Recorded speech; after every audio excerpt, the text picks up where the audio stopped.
자, 우리 먼저 이 오리엔테이션 부분이 있는데요. 우리 책을 이렇게 펴보시면 우리 왜 제자 훈련이 필요한가 한번 보도록 하겠습니다. 이게 책을 아끼시는 분이 있어요. 이렇게 스타일이 있는데 깨끗하게 보는 걸 좋아하시는 분이 있고 책을 좀 지저분하게 하시는 분들이 있어요. 근데 이게 저도 이렇게 해보니까 스타일이 물론 있긴 하지만 가장 효과적인 건 좀 지저분하게 할 때가 의미가 있고 상당히 많은 것을 배우고 많은 것을 느껴요. 그래서 저 같은 경우는 이렇게 공부할 때 중학교 때부터 좀 그랬던 것 같은데 색깔펜을 빨간색, 파란색, 검은색 이렇게 색깔을 준비해가지고 어떤 건 빨간색, 어떤 건 파란색, 어떤 건 검은색 색들이 그렇게 한 거는 항상 성적이 좋았어요. 근데 깨끗하게 이렇게 모신 책들은 성적이 엉망이었던 것 같아요. 그래서 이 제자훈련 교육에도 여러분이 많이 더럽히셔야 돼요. 그래서 너덜너덜하게 탁 해야 이것이 나중에 우리에게도 삶의 변화가 될 뿐만 아니라 유산이 될 수 있습니다. 그래서 이렇게 볼펜 있으시면 뭐 오늘은 어쩔 수 없더라도 다음에 이왕이면 색깔펜이나 이런 것을 좀 준비해 보셔서 좀 줄도 그시고 기록도 하시고 이렇게 하셔서 자꾸 적고 이렇게 하셔야 돼요. 어떤 분은 막 이렇게 쓰는 걸 싫어한다는데 전 쓰는 걸 되게 좋아합니다. 자꾸 써야 그걸 다시 보면서 남는 거지. 안 쓰면 사람은 이렇게 들으면 또 금방 잊어버릴 수가 있어요. 그래서 쓰면서 같이 이렇게 배우면서 함께 하면 좋을 것 같습니다. 그래서 저도 이렇게 제자 훈련을 제가 얘기했죠. 이 두 번의 코스를 통해서 이렇게 하면서 항상 주중에 많이 쓰고 공부를 해서 아예 그 시작 전에 상당히 많은 내용으로 이렇게 빼곡히 채워서 이렇게 제자 훈련을 임했었어요. 그러다 보니까 더 풍성하고 나누는 것 중에 제가 제일 많이 나눴고 되게 풍성한 한 주 한 주였던 것 같습니다. 그래서 여러분이 좀 이렇게 누구에 의해서 이렇게 배우는 게 아니라 스스로가 좀 사모하는 마음으로 이렇게 참여하시면 아주 은혜로운 시간이 될 수 있을 것 같습니다.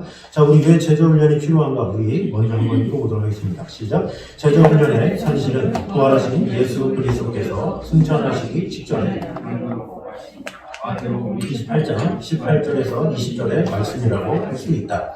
예수께서 나와 말씀하여 이르시되 하늘과 땅의 모든 권세를 내게 주셨으니 너희는 가서 모든 족속을 제자로 삼아 아버지와 아들과 성령의 이름으로 세례를 베풀고 내가 너희에게 분부한 모든 것을 가르쳐 지키게 하라. 볼지어다 내가 세상 끝날까지 너희와 항상 함께 있으리라 하시니라. 제자를 만들라고 명령하신 분은 전 우주의 권세를 가지신 예수 그리스도이시다. 그리고 제자를 만들 대상은 모든 족속이다. 아멘. 자, 예수님께서 말씀하신 사명이 그렇다는 거죠. 그래서 우리는 제자 훈련을 꼭 해야 되는 거예요. 꼭. 그래서 우리 모두가 책임이에요, 책임. 내가 제자가 돼야 되고 제자를 세워야 되고 그래서 그리스도를 내 삶의 주인으로 삼고 또 주인으로 삼은 것을 다른 이들에게 전하는 것이 바로 우리의 특권이고 꼭 해야 되는 그런 일이라는 거죠. 그 다음을 읽겠습니다. 시작. 제자가 되기를 원하는 사람은 예수를 믿고 교회에서 세례를 받아야 한다. 그러므로 제자 훈련은 교회를 통해서 실시되어야 한다. 제자 훈련의 내용은 예수 그리스도께서 가르쳐 주신 모든 말씀이다. 훈련의 방법은 가르쳐 지키게 하는 데 있다. 가르치는 데서 끝나지 않고 그것을 지키게 하는 일까지 책임지는 지도자라야 한다. 자, 그 다음 읽겠습니다. 누가 제자 훈련을 시킬 수 있는가? 먼저 자신이 제자로 만들어진 사람이어야 한다. 왜냐하면 예수님 자신이 3년 동안 훈련을 시킨 제자들에게 그 일을 부탁하셨기 때문이다. 아멘. 자, 예수님이 먼저 3년 동안 훈련을 시키셨고 그 다음에 제자들한테 너희는 가서 모든 족속으로 제자를 삼아라 이렇게 말씀하셨죠. 제가 그 대학 때 늘 간장에 얘기했지만 대학에서 이제 제자 훈련을 배웠잖아요. 거기서 수많은 시간을 이제 배우면서 얻고자 했던 게 뭐였냐면 이렇게 일주일에 한 번 주일날 가서 예배드리는 그런 삶보다는 내가 이렇게 주님과 동행하고 또 내 스스로 성경을 찾으면서 해답을 얻고 그 하나님과 얼마나 동행하는 게 귀한지를 좀 깨닫고 싶다라는 마음을 가졌는데 마침 제가 있었던 그 캠퍼스의 그 형제들이 그런 삶을 살았어요. 아침에 학교에서 이렇게 큐티를 하고 그리고서 헤어져서 수업 듣고 그 다음에 점심시간에 같이 식사교제하고 식사교제 끝나면 전도하고 또 오후 5시에 또 어떻게 하루 동안 수업 시간이나 수업 시간을 통해서 배우는 것이 무엇인지를 나누고 그러고 헤어졌어요. 그런데 제가 그 형제들의 삶을 보면서 느낀 게 뭐냐면 이 형제들은 그게 전부가 아니었어요. 아예 같이 살면 제자훈련을 함께 할 수 있다는 그걸 들은 거예요. 그래서 야, 이거 언제 한번 이렇게 해보겠냐 그래서 대학교 이제 3학년 때 생활관 생활이라는 것을 해봤어요. 그랬더니 정말로 이 형제들이 새벽 5시에 일어나서 2시간 동안 큐티를 해요. 2시간 내내 큐티를 하죠. 2시간 동안 성경 보면서 큐티를 하고 7시부터 8시까지 식사 준비를 하면서 이제 같이 하고 그 다음에 식사를 하면서 같이 말씀을 나눠요. 그러면서 학교 가면서 성경 암송을 해요. 성경 암송을 달달달달 하고 그리고서 학교 도착해서 큐티를 하는 거예요. 그 다음에 이제 수업하고 그 다음에 점심 먹고 전도하고 그 다음에 수업 보내고 또 평가하고 그 다음에 저녁을 자기 나름대로의 해야 될 공부나 이런 것들 한 다음에 저녁 9시에 생활관에 또 모여서 또 오늘 하루 있었던 축복을 나누고 10시에 잠이 들어요. 네. 그런 삶을 제가 한 4년 했는데 이런 것들을 하다가 제가 이제 너무 좋아서 제가 2번 해야 되겠다라고 해서 했잖아요. 그러고 나서 신학대학원을 가는데 신학대의 어떤 학생들의 열망은 그거예요. 제자훈련을 한번 제대로 받고 싶은데 받을 수가 없다는 거죠. 그러니까 전도사님들인데 그분들도 제자훈련을 받을 수 있는 기회가 없기 때문에 이렇게 뭔가 목마름이 있다는 거죠. 그래서 저는 이제 신대원을 가는데 학부생들도 뭐 기독론, 교회론, 성령론 뭐 이런 것은 배우는데 이 제자훈련은 배우지 못하다가 이제 졸업을 해요. 근데 신학대학원 와서도 똑같아. 사실 신학대학원도 신학교 때 배웠던 것을 그대로 배우는데 제자훈련은 배울 수가 없어요. 그래서 우리 동기 중에 모여서 우리 박문현 전도사님이 선교회에서 제자훈련을 했기 때문에 우리가 한번 제자훈련을 배워봅시다. 아주 또 마음가짐 좋은 분들이 있었어요. 그래서 그분들 같이 수업 끝나고 제자훈련을 했었어요. 그러니까 그분들도 뭐냐, 교회에서 하고 싶은데 본인들이 훈련을 못 받아서 못 하겠다는 거죠. 그래서 대부분의 이렇게 교회들이 제자훈련을 하긴 하는데 그런 제자훈련이 보통 이제 세미나 한번 갔다 와서 이렇게 하는 경우가 많아요. 왜냐하면 제자훈련 받을 기회가 없으니까 목사님들이.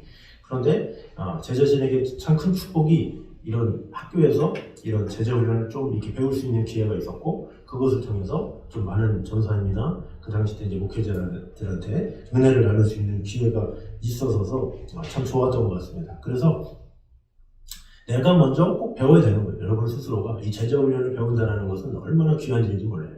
그래서 늘 광고하지만 꼭 제자훈련을 꼭 받으시고 저희 다음 세대 우리 2명도 있죠? 같이 있잖아요. 네. 어차피 너는 13살의 유대인이 성인식인데 제자훈련 어차피 해야 될 거 하자. 그래서 좋다고 그러면서 이제 같이 하는 거예요. 그래서 같이 이렇게 하면서 여러분이 이런 기간을 통해서 많은 것을 배우고 누리셔야 돼요. 사실은 신학대에 가서도 이런 제자훈련이 사실 되게 중요하거든요. 꼭 해야 되고 왜냐하면 성경 전체의 개념이고 꼭 해야 되는 건데 성령론이다 뭐 삼위일체다 이런 것은 많이 배우는데 제자훈련을 배울 기회가 너무나도 없어요. 네. 그러다 보니까 너무 신학적으로만 이런 것이 있는 경우가 상당히 많이 있죠. 근데 그런 안타까운 부분이 제가 대학 때도 항상 느꼈던 건데 교회에서 좀 했으면 좋겠는데 그런 마음 때문에 제가 배웠는데 나중에 보니까 사랑의 교회가 이런 것들을 했어요. 근데 사랑의 교회도 오카노 목사님이 시작하게 된 그 시작이 뭐냐, 청년부 담당을 했는데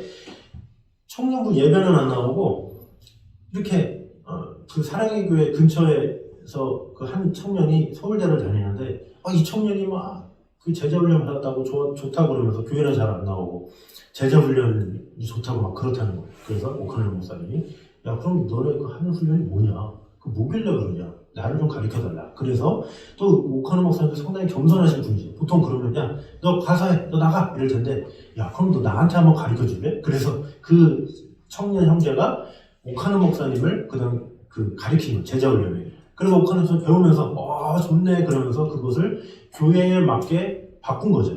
그래서 우리가 지금 보고 있는 것이 제가 이 캠퍼스 때 배운 거는 좀 다른 거고 SCL이라고 10권짜리 하려면 그게 2년 코스로 딱 있는 거고 이거는 이제 오카노 목사님이 그 제자 훈련을 이제 하면서 교회에 맞도록 이렇게 만든 것이 바로 이 교재예요. 그래서 이것을 통해서 당시 앞으로 이제 법을 한 거죠. 그래서 사랑의 교회에 이제 등록하는 모든 성도들은 제자훈련을 받도록. 그래서 이 제자훈련이 유명한 교회가 된 겁니다. 그래서 우리가 먼저 제자훈련을 잘 받아서 이렇게 세워져야 함을 이제 보게 되는 거죠. 그래서 소중한 마음 가지고 잘 따르면 좋을 것 같습니다. 자, 우리 뒤에 또 읽어보도록 하겠습니다. 같이 읽겠습니다. 시작. 예수님이 막연히 전도하라고 말씀하시지 않고 제자를 만든다고 하신 의도를 파악하는 것이 매우 중요하다. 이것은 그가 왜 3년을 소개하면서 불과 몇십 명의 제자를 만드는데 모든 정력을 다 바치셨는가를 연구하면 어렵지 않게 풀리는 문제이다. 예수님은 이 세상을 구원하고 하나님 나라를 세우기 위해 그 일을 맡은 사람을 찾고 계셨다. 그것도 다수가 사람이었다. 주님은 작은 자가 천을 이루고 약한 자가 강국을 이루리라고 예언하신 이사야의 말씀을 확신하고 계셨던 것이다.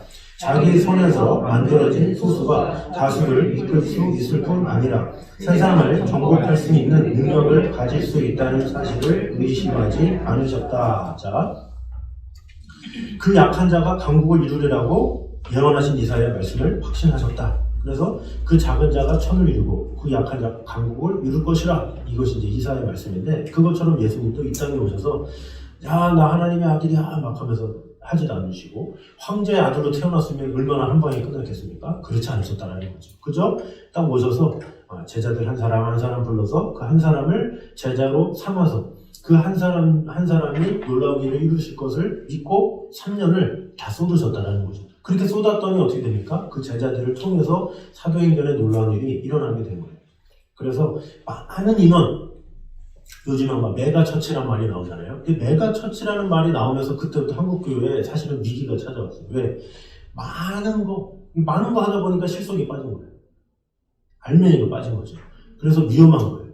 사람이 많으면 대량 생산이 이루어지면 어떻게 돼요? 그만큼 가치가 떨어지죠. 수공업이 비싸나요? 아니면 이렇게 대량 생산이 비싸나요? 당연히 수공예가 비싼 거예요. 왜? 하나하나 정성을 다했기 때문에. 마찬가지로 한 성도 한 성도가 이 제자훈련으로 잘 이렇게 세워져야 온전히 일꾼으로 세워지는데, 그렇지 않고 그냥 대량으로 그냥 나오면 무조건 뭐 해주고 이렇게 되면 질적인 성장이 될 수가 없어요. 예수님은 그것을 아셨기 때문에 제자들 한 사람 한 사람을 이렇게 불러서 같이 살면서 이렇게 도와주셨다는 것을 이제 볼 수가 있습니다. 그 다음에 마지막 보겠습니다. 그러므로 시작. 그러므로 제자훈련은 소수 정예와의 전략이다. 그 소수를 가지고 다수를 동력시키려는 작전이다. 주님이 제자를 만들라고 하시는 배후에는 이러한 숨은 의도가 깔려 있었던 것이다. 결국 그의 판단은 옳았다. 불과 12명으로 시작되었지만 그들을 이을 수많은 제자들을 통해 오늘날 하나님의 나라가 물이 바다를 덮은 같이 이 세상 위에 우뚝 서가지 않는가. 네, 자, 그래서 우리가 이대로 제자훈련을 꼭 해야 된다라는 것을 알려주고 있는 거예요. 이런 훈련이 있어야 무엇인지, 신앙이 무엇인지 이런 것을 잘 파악할 수가 있어요.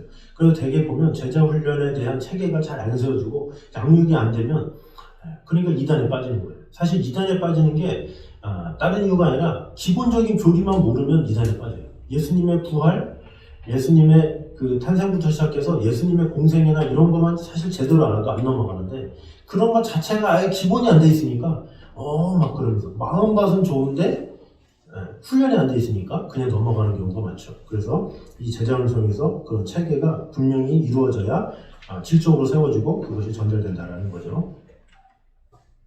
자, 그래서 마지막 한번 보겠습니다. 우리 쭉 지나가면 오늘날 교회가, 그 마지막 있는 부분 읽겠습니다. 시작.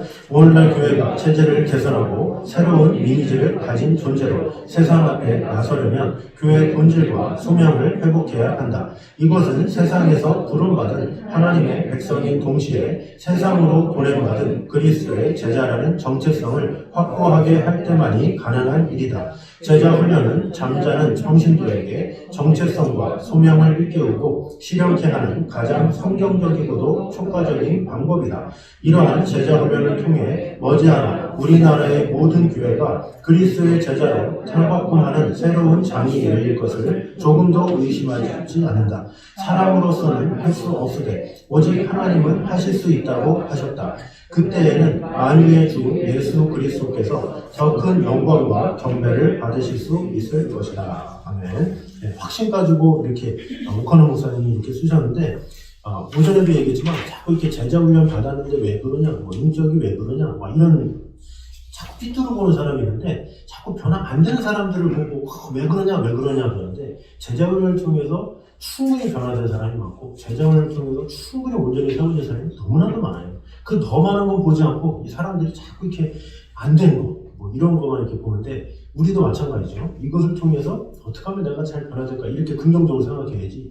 야, 제자훈련 받으면 뭐하냐, 내가 뭐 변화되겠냐 이런 마음 가지면 또 평생 변하지가 않아요. 그래서 꼭 내가 이것을 통해서 새롭게 돼야 되겠다. 나의 인격에 연약한 부분이 있으면 한번 다져지는 시간이 됐으면 좋겠다. 하나님에 대해서 이러이러한 것에 대해서 모르는 것이 있는데 이것을 통해서 다시 한번 새로워지면 좋겠다. 이런 마음가짐을 가지고 이렇게 하면 좋을 것 같습니다. 자, 우리 넘겨주시면 유의사항이 있습니다.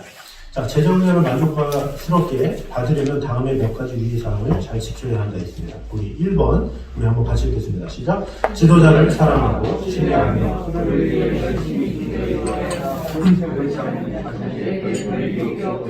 아멘. 자, 지도자를 사랑하고 신뢰하고 그를 위해 열심히 기도해줘야 한다. 그렇지 않으면 자신에게 별 유익이 없다.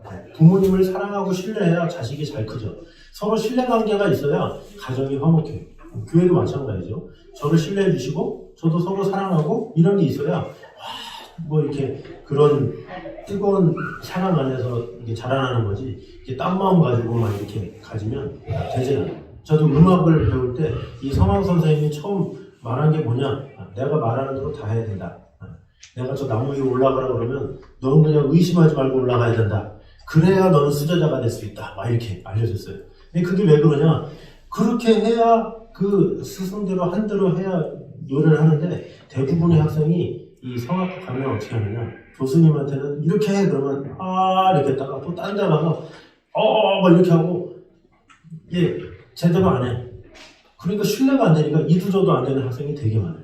그런데 막 잘 늘고 이런 학생은 선생님을 신뢰해요. 선생님이 어떻게 가르치는지 이 선생님이 진리다. 그러면서 막 끝까지 해서 이런 학생들은 막 4학년 되고 막 졸업하면 엄청 달라진 것을 보게 돼요. 이 신뢰가 상당히 중요하죠. 그래서 여러분 신뢰를 가지고 이렇게 해야 되고 혹시나 마음에 어떤 이해 안 가는 그런 것이 있으면 꼭 알려주시면 또 같이 소통하면서 이렇게 할 수가 있습니다. 자, 2번입니다. 같이 읽겠습니다. 시작. 결석을 하거나 도중에 하차하지 않도록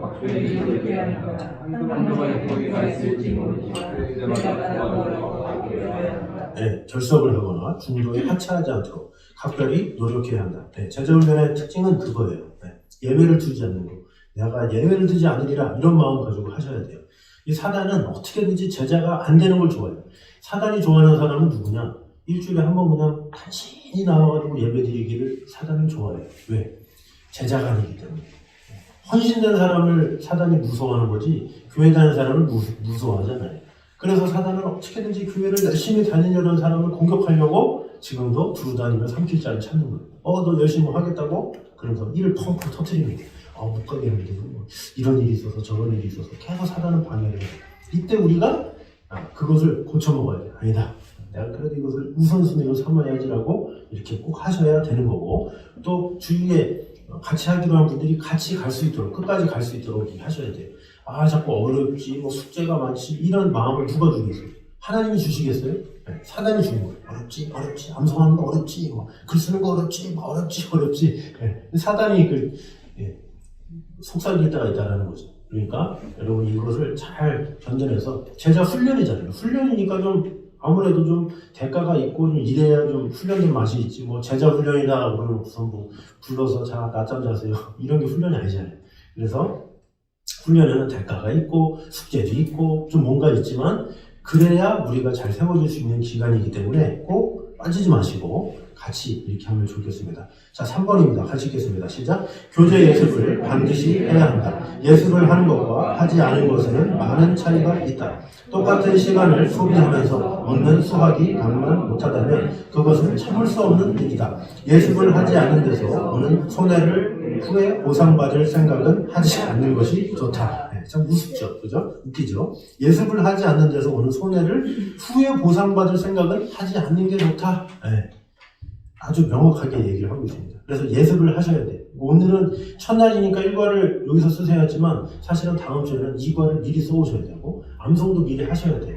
그래서 예배가 끝나면 다시 한번 점검도 해보고 뭐 암송할 거 있으면 다시 한번 체크해보고 이렇게 하셔야 돼요. 자, 4번입니다. 시작. 매주 과정에서 준비해와야 하는 과제들을 소홀히 다하지 않도록 노력하자. 처음부터 숙제를 철저하게 하는 습관을 몸에 익히는 것이 좋다. 네, 처음부터 숙제를 철저하게 하라는 거죠. 한 번 할 때, 처음 할 때 제대로 하라는 거예요. 나중에 하지 말고, 이렇게 어릴 때도, 일기 써와라 그러면 방학 때 막, 이제막히 막, 계약 이틀 남기고 막 하는 경우 있잖아요. 하루 남기고. 네, 그런 게 좋은 게 아니에요. 그래서 저는 사실 늦게 철들어서 전 대학 때 그걸 깨달았어요. 아, 과제를 내면 그날 하는 게 좋겠구나. 그래서 과제를 딱 학교에서 내면 그날 끝내야 돼요, 다.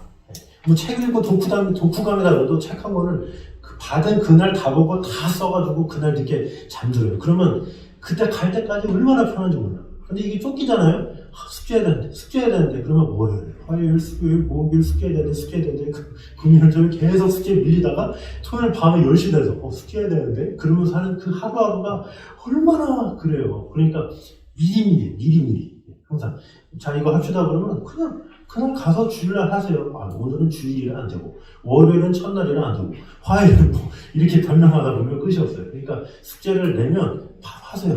저도 해서 다음 주 설교다 그러면 어떤 분은 막 토요일날 한다면 저 못해요. 이렇게 월요일날 다 끝내야 다 끝내고 나서 화요일부터 묵상하면서 이렇게 지내야지 그걸 막 질질 끌고 막 이러면 별로 안 좋아요. 그래서 여러분도 습관을 시켜야 돼요. 자 이런 과제를 해야 됩니다. 그러면 오늘 밤에 가서 하세요. 그런 습관이 있어야 상당히 건전한 그것이고 자녀들에게도 잘 알려줄 수 있는 겁니다. 그래서 재정을 그렇게 한번 해보시면 좋을 것 같습니다. 자, 5번입니다. 시작. 전인격적인 훈련의 기회로 삼아야 한다. 머리만 움직이는 사람은 차가운 이론가는 될지 모르나 주님을 사랑하는 제자는 될 수 없다. 우리의 지정의가 모두 집중되는 훈련이라야 거기에 성령의 놀라운 계획을 체험할 수 있게 된다. 말씀을 배웠는가? 그 말씀을 안고 기도하라. 기도는 배운 바를 마음에 담는 작업이다. 그리고 즉시 그 말씀을 실천의 도장으로 옮겨 놓으라. 이렇게 말씀을 배우고 깨닫고 실천하는 과정에서 자신도 모르는 사이에 주님을 닮아가는 자신을 발견하게 될 것이다. 내가 주의 법을 어찌 그리 사랑하는지요. 내가 그것을 종일 작은 소리로 읊조리나이다. 아멘.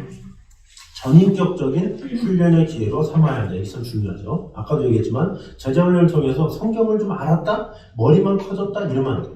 이것을 통해서 내 인품이 달라져야 되고 내 성격이 달라져야 되고 내가 조금 더 예수님을 닮아가야지 성공하는 거예요. 근데 제자훈련을 하는데 머리만 커졌다, 다른 사람 판단하기만 힘쓰고 왜 저 사람은 그렇지 하면서 한다 그러면 바리새인 하나 나는 거예요. 그게 가장 최악이에요. 사실 이렇게 제자훈련의 가장 나쁜 게 뭐냐? 잘못된 부작용, 바리새인이 되는 거예요. 근데 가장 좋은 효과는 세리처럼 되는 거죠. 가슴치. 그래서 여러분이 이렇게 배울 때마다 겸손하게 또 이후에 더 겸손해야 돼요. 그래서 진정한 다리는 겸손하잖아요. 진정한 주단자는 가만히 있어요. 근데 못하는 사람이 나서고 그러잖아요. 하나님 앞에서도 이렇게 겸손하게 할 수 있도록 전인격적으로 나를 만져주시옵소서 이런 마음으로 함께 하면 좋겠습니다. 자, 이제 넘기셔서 우리 제자훈련의 토다지기 한번 보도록 하겠습니다. 제자훈련의 토다지기, 이것이 바로 이 책의 첫 번째 제목입니다. 1권 우리 한번 같이 읽겠습니다. 시작. 제자훈련 교재 1권에서는 제자훈련을 시작하여 마칠 때까지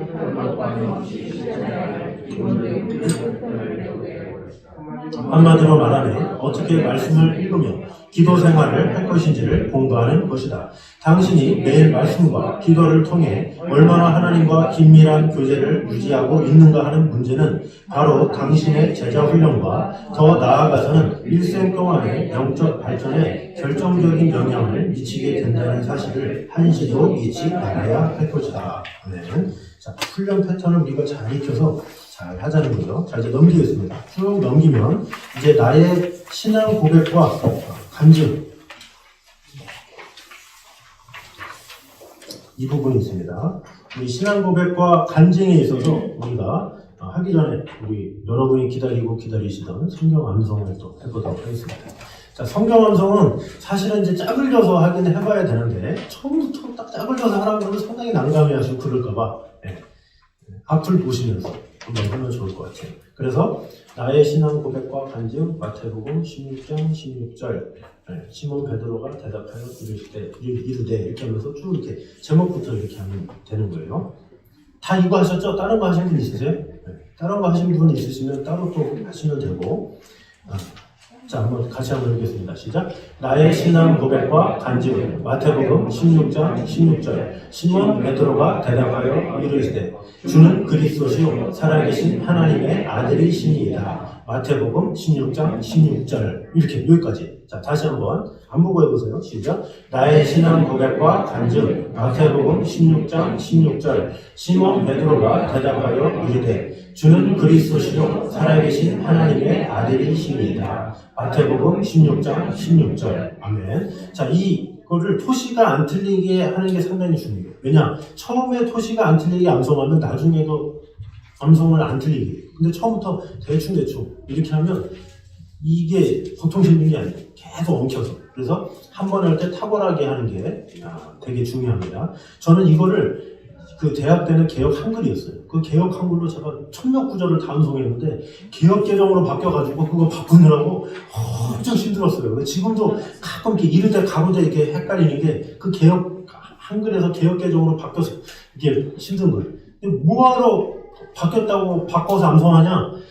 그래야 되는 거예요. 그렇게 좀 탁월하게 해놔야 다른 것들도 탁월하게 되기 때문에 그렇게 하는 거예요. 자, 다시 한번 시크티크 보신 분들은 다 알아요.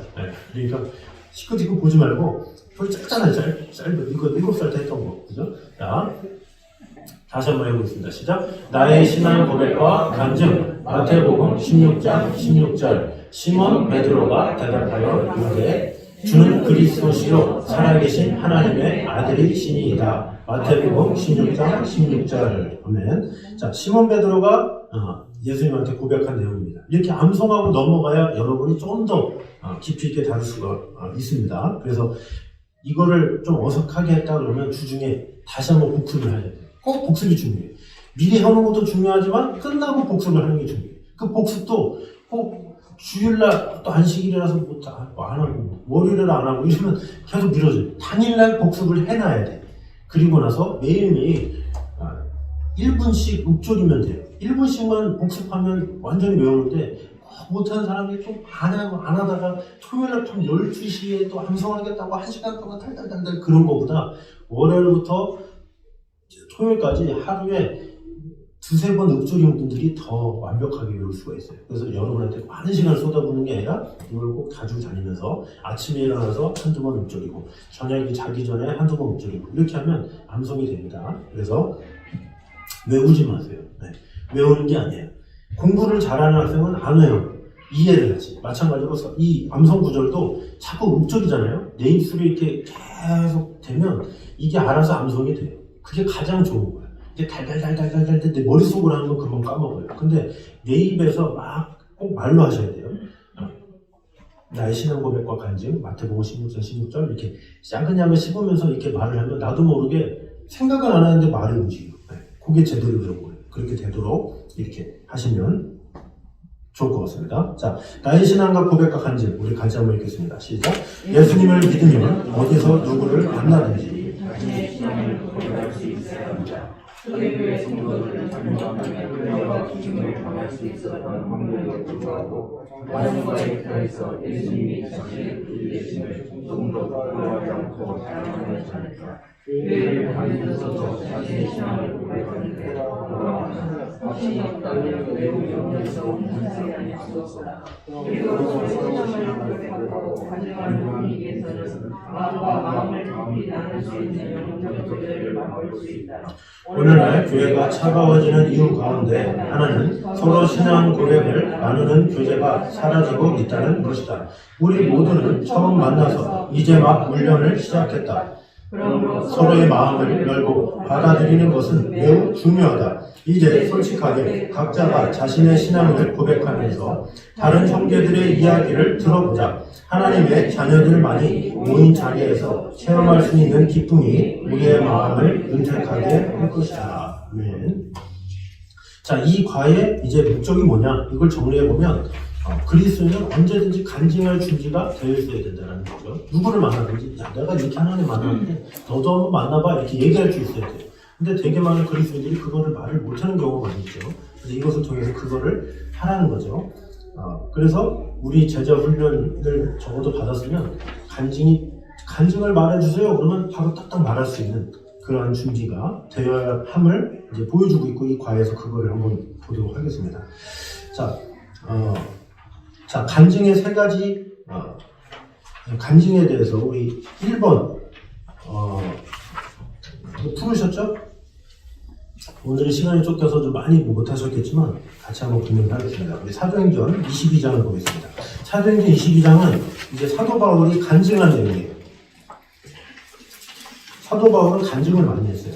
아그리파 왕 앞에서도 하고, 막 여러 가지 이런 상황에서 자신이 어떻게 예수님을 만나는지 이제 간증하는 내용이 나오는데, 특별히 사도행전 22장 1절에서 16절에 이렇게 간증의 내용이 나옵니다. 이거 혹시 다 보셨죠?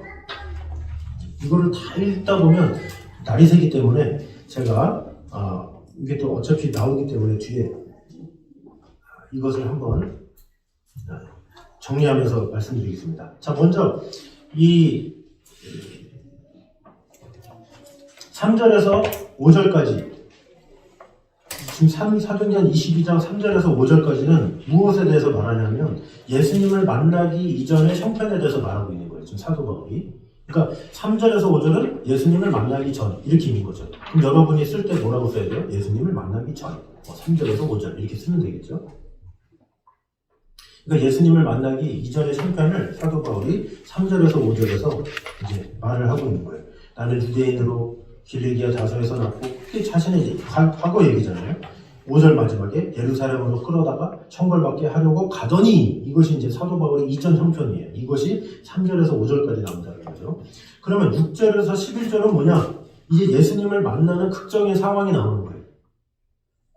가는 중 하면서 이렇게 나오잖아요. 다메섹에 가까이 갔을 때 5점쯤 되어 호련히 하늘에서부터 큰 빛이 나를 둘러 비치네 하면서 사울아 사울아 내가 왜 나를 핍박하느냐 그러면서 11절에 나는 그 빛의 광채로 말미암아 볼 수 없게 되었으므로 나와 함께 있는 사람들의 손에 끌려 다메섹으로 들어가노라. 이게 바로 예수님을 만나는 극적인 상황을 이렇게 말하고 있는 거죠. 그 다음에 12절에서 16절까지는 예수님을 만난 후에 변화에 대해서 나오고 있어요. 12절에 율법에 따라 경건한 사람으로 거기 사는 모든 유대인들에게 칭찬을 듣는 아나니아라는 이가 와서 내게 곁에 서서 말하되 형제 사울아 다시 보라 하거늘 즉시 그를 쳐다보았노라. 그러면서 15절 내가 그를 위하여 모든 사람 앞에서 내가 보고 들은 것을 증인이 되리라. 이제는 왜 주저하느냐 일어나 주의 이름을 불러 세례를 받고 너희 죄를 씻으라 하더라. 이렇게 얘기를 하고 있죠. 이게 예수님을 만난 후의 변화를 얘기하고 있는 거예요. 그래서 이 사도 바울의 이 간증을 통해서 우리가 세 가지를 알 수가 있죠. 뭐라고 했어요? 예수님을 만나기 이전, 그리고 예수님을 만난 극적인 상황, 그리고 예수님을 만난 후의 변화. 이 세 가지가 있어야 이제 간증이다 이렇게 볼 수가 있습니다. 그래서 사도 바울은 예수님을 알기 전에는 어땠는데 예수님을 어떻게 알게 되었고 또 어떻게 변화를 받았는지 이제 간증하기를 좋아했다는 것을 볼 수가 있죠. 우리는 좀 그렇습니까? 자신을 한번 돌아보면 좋을 것 같아요. 내가 그 간증하기를 좋아하는지, 예수님을 만나기 이전에 뭐 어땠는데 뭐 이런 거를 나누는 것을 좋아하는지 한번 보면 좋을 것 같아요. 자, 그것을 정리한 내용이 이제 2번부터입니다. 2번 한번 지금 하면서 막 쓰고 계시죠? 이게 쓰셔야 되는 거예요. 그냥 빈칸으로 이 책 깨끗하게 보관해야지 그러면서 하시면 안 돼요. 자꾸 이렇게 더럽히셔야 돼요. 자꾸 쓰시고. 자, 2번 한번 읽겠습니다. 시작. 우선 바울은 자신이 예수님을 만나기 전에 어떤 사람이었던가를 솔직하게 이야기하고 있다. 그 내용이 무엇인가? 자, 이것이 3절에서 5절까지 내용이라고 그랬죠? 자, 여기서 보면 3절에서 5절까지의 내용에 보면 뭐라고 그래요? 나는 유대인으로 이렇게 얘기를 하고 있죠. 그러니까 자신의 민족이 유대인이다 이렇게 말씀을 하고 있는 거예요. 그 다음에 길리기아 다소에서 낳고 이성에서 자라 가말리아 문화에서 우리 조상들의 율법의 엄한 교훈을 받았고 이렇게 이야기를 하고 있죠. 그러니까 출생과 성장을 얘기하는 거예요. 길리기아 가소에서 낳고 예루살렘에서 자랐다. 그러니까 디아스포라 유대인이다. 이렇게 이야기를 하고 있는 거예요. 그리고 자신의 학력이 나오죠. 학력이 무엇입니까? 가말리엘의 문화에서 났다. 이렇게 얘기를 하고 있어요. 가멜리엘. 이게 율법 교사 중에 그 당시 때 가장 유명한 선생님이에요. 가장 대단한. 그래서 이 가말리엘 이 교사의 제자가 되기 위해서는 어떻게 되느냐? 우리나라의 그 조선시대에 과거 급제하는 거 이상으로 힘들었어요. 그러니까 사도 바울이 보통 공부하기에요. 아주 엘리트 중에 엘리트가 바로 사도 바울이에요. 그러니까 그 당시 때 이 서울대보다 더 엄청난 그곳에 가야 가말리엘의 제자가 되는데 이 가말리엘의 제자가 됐다는 그것만으로 평생을 존경받으면서 살 수 있는 분위기예요. 근데 그런 상황에 내가 문화생활이 있었다 이렇게 이야기를 하고 있는 것이죠. 그리고 어떤 사람보다 하나님께 열심을 내었다 이렇게 이야기를 하고 있습니다. 자, 그리고 또 뭐라고 그러니까 기독교와의 관계를 말하죠. 그런데 내가 율법은 배웠는데 뭐라고 그래요? 기독교를 핍박하고 그죠? 공문을 받아가지고 거기 있는 자들도 결박하여 예루살렘으로 끌어다가 형벌받게 하려고 가더니 이렇게 얘기를 하고 있죠. 그래서 기독교를 핍박하고 예수님 믿는 자들을 잡아다가 옥에 가두거나 죽이기까지 했다. 그 중에 한 명이 누구예요? 스데반. 스데반도 어떻게 보면 많은 사람이 돌을 던져 죽였지만 그 주동자는 사울이었죠. 그러니까 이 바울이 결국에는 이 기독교인들을 죽이는 데 앞장섰던 그런 사람이다라는 것을 알 수가 있습니다. 자, 여기서 우리가 이 3절에서 5절까지의 내용 중에 우리가 배워야 될 것이 뭐겠습니까? 이 부끄러운 각오가 있다는 거죠. 지금 바울에게는 어떻게 보면 내가 유대인들을 끌고서 잡았다, 그들 팔아넘겼다, 뭐 때려 죽였다 이런 거 아니에요? 근데 부끄러운 각오를 얘기해요. 간증에는 부끄러운 각오도 이야기할 수 있어야 돼요. 이것이 중요하죠. 왜? 간증을 통해서는 나의 자랑을 하는 게 아니라 하나님께 영광을 돌리기 위한 것이기 때문에 우리는 이 간증을 통해서 하나님께 영광을 위해서 하는 것이기 때문에 내 자랑이 아니라 나의 부끄러운 각오도 얘기할 수 있어야 돼요. 이전에는 내가 사실은 술, 담배도 많이 하고 사실은 마약도 조금 손을 대고 좀 이제 벌벌벌 떨면서 사람들 만나면 그랬어 막 이런 과거가 있어. 사실 좀 반전에 좀 그런 게 있잖아요. 그죠? 나는 뭐 어렸을 때부터 뭐 실수도 없었지, 뭐 항상 1등만 하고 엘리트로 살았지. 그러면 뭐라고 그러겠어요? 재수 없어 이러죠. 그러니까 부끄러운 그런 거를 얘기할 수 있어야 돼요. 하나님 이 사람들 앞에서. 그래야 참 연약한 사람이었구나, 참 구속한 사람이었구나, 이제 이것을 깨닫는 거죠. 자, 3번입니다. 한번 읽겠습니다. 시작. 다음으로 그는 자신이 어떻게 예수님을 만나게 되었는가를 생생하게 말하고 있다. 그의 내용이 무엇인가? 자, 생생하게 만난 내용이 6절에서 10절까지죠. 사울아, 사울아, 왜 내가 나를 핍박하느냐? 그러면서 나는 너가 박해하는 예수라. 그러면서 내가 무엇을 하니까? 그랬더니 일어나 다메섹으로 들어가서 내가 해야 할 모든 것을 거기서 누가 이루리라 하면서 이야기를 하는 거죠. 이 놀라운 경험을 사도 바울이 경험했다 이렇게 이야기를 하고 있습니다. 자, 그런데 우리가 여기서 생각해야 될 게 있어요. 뭐냐? 지금 사도 바울이 빛을 봤다, 소리를 들었다, 이게 중요한 게 아니에요. 근데 오늘날의 한국교회는 이게 되게 중요하다고 생각하고 착각하는 경우가 있어요. 빛을 봤다, 내가 들었다, 나는 만났다, 나는 했다, 그런 사람들이 엄청 많아요. 교주는 아닌데 상당히 이 교회에 극단적인 신앙을 하는 교회들이 있어요. 그래서 나는 봤습니다. 나는 그 빛을 보고 견딜 수 없었죠. 그러면서 그 빛에 대해서 자기가 본 것에 대해서 상당히 자랑하는데, 사도 바울의 핵심은 빛을 봤다, 뭐를 했다, 이게 중요한 게 아니라 예수님의 음성을 들었다, 이게 중요한 게 아니라 예수님을 만난 게 중요한 거예요. 자, 예수님이 만나는 데 있어서 어떤 사람은 빛으로도 만나고 음성으로도 만나고, 아니면 그냥 성경을 읽다가 인격적으로 만나는 경우가 있고, 종류는 많아요. 꼭 예수님이 갑자기 막 기도하는데 갑자기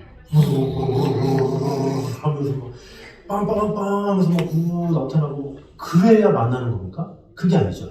하나님께서 만나는 방법은 다 달라요.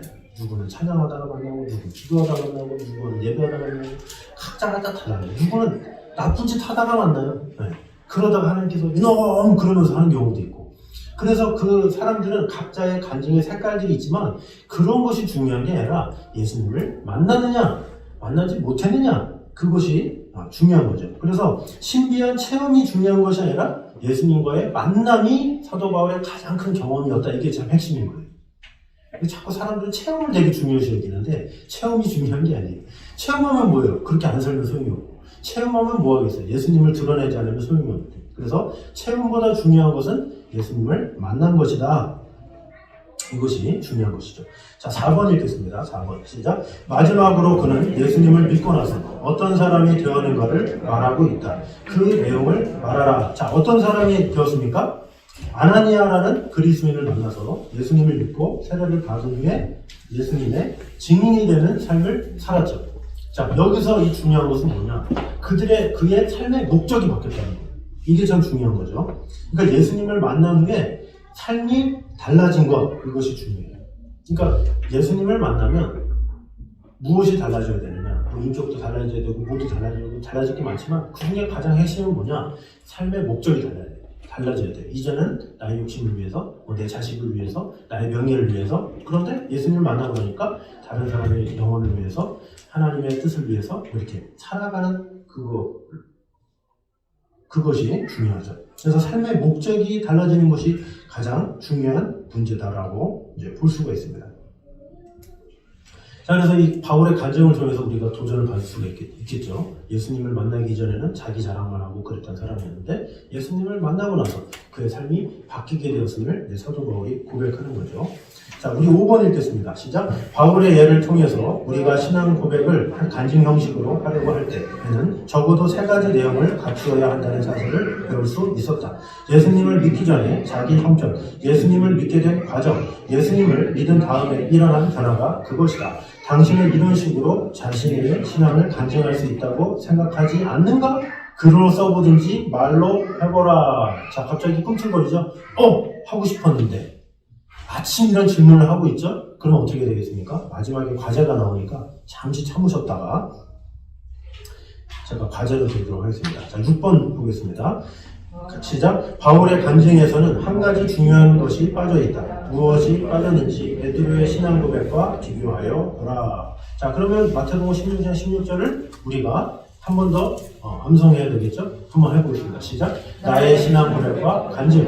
마태복음 16장 16절. 시몬 베드로가 대답하여 이르되 주는 그리스도시요 살아계신 하나님의 아들이시니이다. 마태복음 16장 16절. 자, 베드로에게는 뭐가 있었어요? 신앙 고백이 있었죠. 이 사도 바울은 신앙 고백은 안 나오는데 베드로는 신앙 고백을 하고 있죠. 그래서 이 신앙 고백을 통해서 예수님은 그리스도와 하나님의 아들이시다 이런 표현을 하고 있어요. 그리스도는 뭡니까? 메시아의 그리스도예요. 메시아. 그리고 기름 부음 받은 자 이런 의미가 있어요. 그래서 이 유대인들에게는 마지막 때에 다시 올 다윗 왕과 같은 구원자를 가리키는 의미로 메시아가 올 거야. 지금도 유대인들은 메시아가 올 거를 기다리는데 그 메시아가 예수 그리스도라는 거예요. 주는 그리스도시요, 당신은 메시아시요 이렇게 말을 하고 있는 거예요. 그리고 하나님의 아들이십니다. 이거는 뭐예요? 이스라엘의 왕에게만 붙이는 특별한 칭호예요. 근데 이것을 이 베드로의 고백 속에서 그리스도의 신성을 말하는 거예요. 당신은 하나님이십니다 이거예요.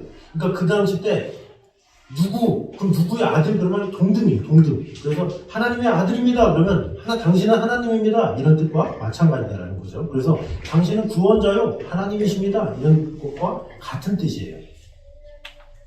자, 그러면 7번에 한번 읽겠습니다. 시작. 당신은 베드로처럼 예수님을 고백할 수 있는가? 당신의 말로 분명하게 신앙 고백을 해보라. 자, 이거는 고백을 하는 거예요. 이 고백은 여러분이 간증에다가 담아서 이렇게 쓰시면 될 것 같아요. 우리 8번 한번 읽겠습니다. 시작. 만일 바울이나 베드로처럼 확신을 가지고 자신의 신앙을 간증하거나 고백하기가 어려우면 그 이유가 어디에 있다고 생각하는가? 자, 보통 보면 이 바울이 막 고백했고 베드로가 고백했는데 되게 많은 성도들이 고백을 못하는 경우가 많아요. 제가 한번 그 부목사 사역할 때 한 10년 전, 8년 전이죠. 그 버스 타고 건사에 이제 같이 여행 갈 때가 있었어요. 한 3-4시간. 그 버스 타고 가다가 제가 이렇게 진행을 하다가 깜짝 놀란 게 있어요. 제가 이렇게 버스 안에서 뭘 하겠어요. 믿는 분들이. 그래서 분위기를 위해서 자, 우리 돌아가면서 간증 하나씩 나눕시다 그랬거든요. 그랬더니 권사님들이 아멘 이러면서 막 간증할 줄 알았더니 못해요 안 해봤어요 막 그래가지고 제가 난감해가지고 저 혼자 쉬고 간증하고 찬양하고 시간 3시간을 보낸 적이 있어요. 그러니까 의외로 그분들이 그런 기회가 없었던 거예요. 그래가지고 간증을 해보셔야 되는데 막 하면서 제가 사실 그걸 좀 파악하고 했어야 되는데, 그러니까 그만큼 오늘날의 많은 성도들이 간증해보세요 그러면 이렇게 쉽게 선뜻 얘기하지 못하는 경우가 상당히 많이 있어요. 직분을 갖고 오래 다녔고 해도 그렇지 못하는 경우가 상당히 많죠. 그럼 왜 그런 일이 일어날까요? 왜 그런 것 같아요? 박성원 목사님, 간증을 왜 못할까요? 하라고 그러면.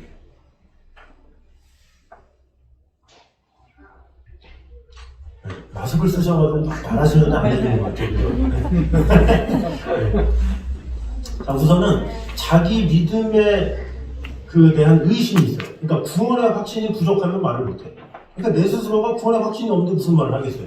내가 지금 구원받을지도 모르는데. 그러니까 말을 못하는 경우가 많이 있죠. 또 하나는 전도와 간증을 하기 싫어하는 게 있어요. 그러니까 만사가 귀찮아. 그러니까 하나님에 대한 만남과 이런 것도 없기 때문에 뭔가 이렇게 간증하라고 하면 그것도 귀찮은 거야. 그냥 교회 다니는데. 그러니까 어렸을 때부터 다니려서 다녔고 이러다 보니까 그냥 다니는 거지 무슨 간증이 필요하고 뭐가 필요해 그렇게 하는 분들이 또 의외로 있다는 거죠.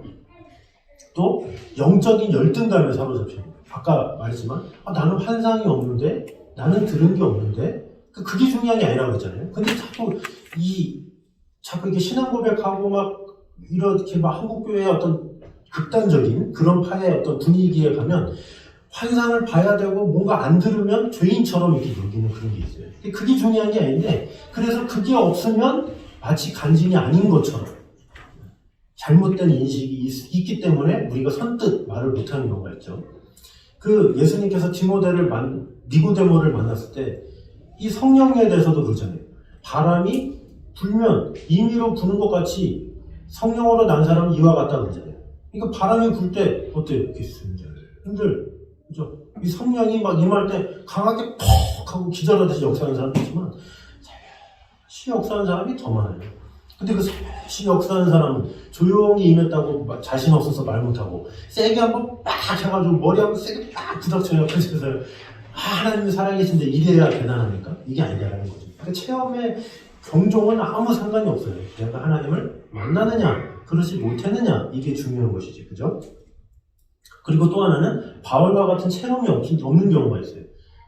쉽게 말하면 체험인지 모르는, 그러니까 아까 그랬지만 자연스럽게 예수님을 믿고 자연스럽게 헌신했기 때문에 마치 체험이 없는 것처럼 생각하는 경우가 있다는 거죠. 자기 착각인 거죠. 그래서 사실 주님을 만났기 때문에 예배하는 거고 주님을 만났기 때문에 교회 나와서 하나님을 찬양하긴 하는데 그 체험에 대한 개념을 잘 몰라서 고백을 못하는 경우가 많다는 거죠. 또 하나는 뭐가 있냐? 기질적으로 소극적인 분이 있어요. 기질적으로. 부끄러워요. 못해요. 왜 그랬어요? 아무것도 몰라요. 이런 제발 좀 말아요. 시키지 마세요. 교회 안 나와요. 왜? 그런 분들은 기질적으로 그런 거예요. 예. 저는 청년 때 그걸 몰랐어요. 왜 그래? 막 그랬는데 지금은 알았어요. 많이 그래요, 되게. 그래서 그냥 기질적으로 그냥 그런 거니까 그냥 그러려니 그냥. 그죠? 근데 그 기질을 바꾸라고 얘기 안 해요. 근데 그 기질적으로 그러기 때문에 말을 못하는 경우가 있다는 거죠. 자, 그래서 이런 것들을 그래도 하나씩 해결을 해야 되겠잖아요. 그죠? 그래서 하나씩 해결해서 우리가 그것을 어떻게 하느냐. 말로는 못하지만 한번 써보자는 거죠. 이렇게 써서 내가 어떻게, 이전에는 예수님 만나기 이전에는 어땠는데, 예수님을 어떻게 해서 만났고, 이후에 나의 목적이 어떻게 바뀌었고, 이렇게 해보자는 거죠. 그래서 우리 결론적으로, 우리 9번입니다. 9번. 한번 읽겠습니다. 시작. 예수님을 믿기 시작했을 때 사람을 깜짝 놀라게 할 만한 어떤 사건이나 변화를 체험한 사람들은 자신이 예수님을 믿게 된 과정을 어렵지 않게 이야기한다.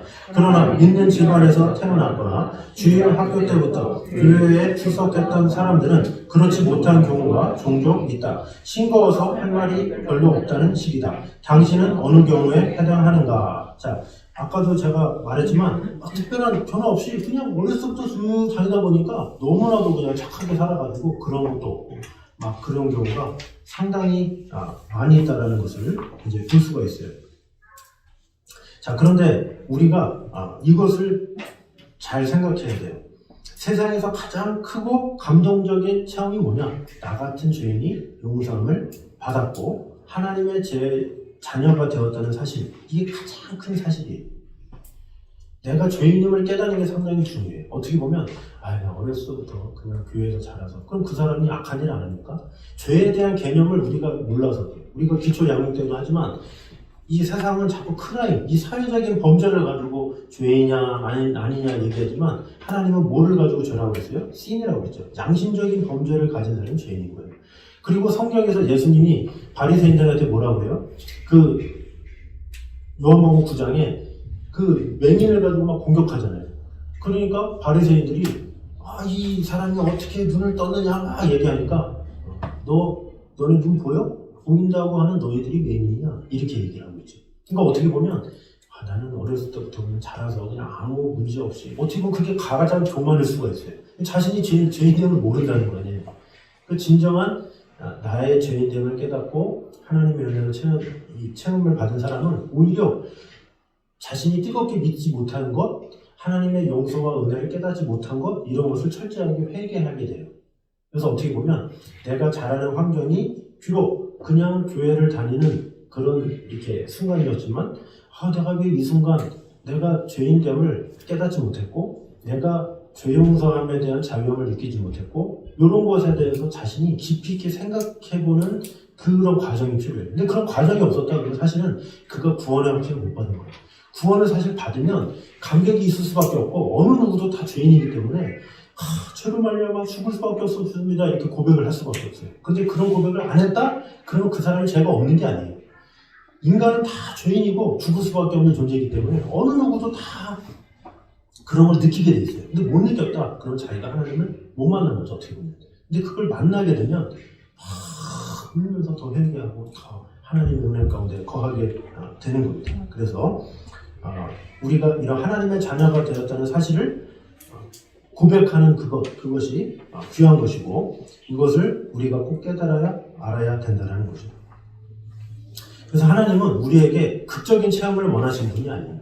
그냥 하나님을 믿고 하나님이 나의 구원자시고 나의 모든 것 되시고 이걸 고백하기 원하시는 거지, 하나님은 막 극적인 체험 막 만들어가지고 막 하고 막 이런 거를 막 좋고 그걸 기뻐하지 않는 분이라는 거죠. 그게 중요한 게 아니라 하나님을 만나느냐가 중요하지 체험이냐 뭐냐 막 이런 것은 연연할 필요가 없다는 거죠. 자, 그래서 마지막으로 10번입니다. 같이 한번 읽겠습니다. 시작. 우리에게 감동적인 체험이 있든 없든 예수 그리스도를 사람들 앞에서 고백하는 것은 우리 모두의 의무이다. 중요한 것은 나 자신의 믿음을 확실히 고백할 수 있어야 한다는 것이다.